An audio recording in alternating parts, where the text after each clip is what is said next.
Hello friends, ജോലി കഴിഞ്ഞ് വന്നപ്പോൾ എനിക്കൊരു ബിരിയാണി തിന്നാനുള്ള മോഹം. അതാ ഇതൊക്കെ അടുക്കി പെറുക്കി വെച്ചത്. ആദ്യം ഒരു കാര്യം പറയട്ടെ, എൻ്റെ പാചകത്തിനൊന്നും ഇത്ര കണക്ക് എന്നൊന്നുമില്ല. എല്ലാം എൻ്റെ തോന്നല. ചിലപ്പം നന്നാവും, ചിലപ്പം പാളിപ്പോവും. നല്ല ഫ്രഷ് മത്തി കിട്ടിയപ്പോൾ ഒന്ന് പൊരിക്കാമെന്ന് വിചാരിച്ചു. എന്ന് വെച്ച് ഞാൻ ഉണ്ടാക്കുന്ന ബിരിയാണി മത്തി ബിരിയാണി അല്ല. 4 ഗ്ലാസ് വെള്ളം എന്ന് ഞാൻ ഉദ്ദേശിച്ചതാ ഈ കാണുന്നേട്ടാ. 2 ഗ്ലാസ് അരിക്ക് 4 ഗ്ലാസ് വെള്ളം എന്നുള്ള കണക്കാണ് ഞാൻ എടുക്കാറ്. പുളിനാരങ്ങ അല്ലെങ്കിൽ നമ്മളെ ചെറുനാരങ്ങ അതില്ലാത്തതുകൊണ്ട് ഒരു തുള്ളി സിർക്കയുണ്ടല്ലോ, അതായത് ഈ വിനാഗിരി, അത് ആ അരി തിളപ്പിക്കുന്ന വെള്ളത്തിലോട്ട് ഒഴിച്ചു കേട്ടാം. ഒന്ന് പണ്ടാറടങ്ങിയാൽ പിന്നെ ഞാൻ ഉണ്ടാക്കുന്നതെല്ലാം യാന്ത്രികമായിരിക്കും എന്ന് പറഞ്ഞ പോലെയാണ്.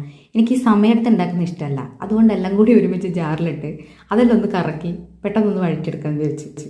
ക്യാരറ്റ് ഇടുന്ന കാണുമ്പോൾ നിങ്ങൾ വിചാരിക്കും ഞാൻ വെജിറ്റബിൾ ബിരിയാണി ഉണ്ടാക്കുന്നത്. എന്നാൽ അതുമല്ല. പാകത്തിന് ഉപ്പ്, ഗരം മസാല, മഞ്ഞൾപ്പൊടി, കുരുമുളക് പൊടി ഇതൊക്കെ ഇട്ട് വീണ്ടും നന്നായി വഴറ്റുക. ഇങ്ങനൊരു ബിരിയാണി യൂട്യൂബിൽ തന്നെ ഉണ്ടോയെന്ന് എനിക്ക് സംശയമായിട്ടാ. ഞാൻ കണ്ടിട്ടില്ല. നിങ്ങളാരും കണ്ടിട്ടുണ്ടോ?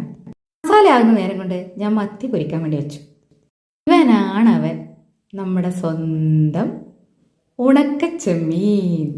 നിക്ക് ഈ നാക്കാൻ വരട്ടെ, ഒന്ന് ഉണ്ടാക്കി നോക്ക്. ആദ്യം ഞാനും നിങ്ങളെപ്പോലെ തന്നെ അയ്യേ ഇത് കൊണുണ്ടാവോ, ഉണക്കല്ലേ, അതായത് ഈ രസം ഉണ്ടാവോ, രുചി ഉണ്ടാവോ, ഇത് ഉണക്കല്ലേ എന്നാ ഞാൻ ഉദ്ദേശിച്ചത്. പക്ഷെ നല്ല സൂപ്പർ പച്ച ചെമ്മീൻ ബിരിയാണി പോലെ തന്നെ ഉണ്ടായിരുന്നു. അതിൻ്റെ തലയൊക്കെ നുള്ളിക്കളയണം, അതൊരു ചെറിയൊരു പണിയാണ്. നമ്മളെ മറ്റുള്ള ഉണക്ക് പോലെയല്ല ഉണക്ക ചെമ്മീൻ. അതിന് നല്ലൊരു പ്രത്യേക ഒരു സ്വാദ് തന്നെയാണ്. അത് ഈ ബിരിയാണി വെച്ചപ്പോൾ എനിക്ക് മനസ്സിലായി. മസാലയൊക്കെ വരുമ്പോൾ ഉണക്കച്ചെമ്മീൻ നല്ല പച്ച ചെമ്മീൻ്റെ രുചി തന്നെയായിരുന്നു. ചോറിലൊക്കെ മസാലയൊക്കെ പിടിച്ച് നല്ല രുചിയായിരുന്നു. നന്നായിട്ട് വൃത്തിയായി കഴുകണം കേട്ടോ.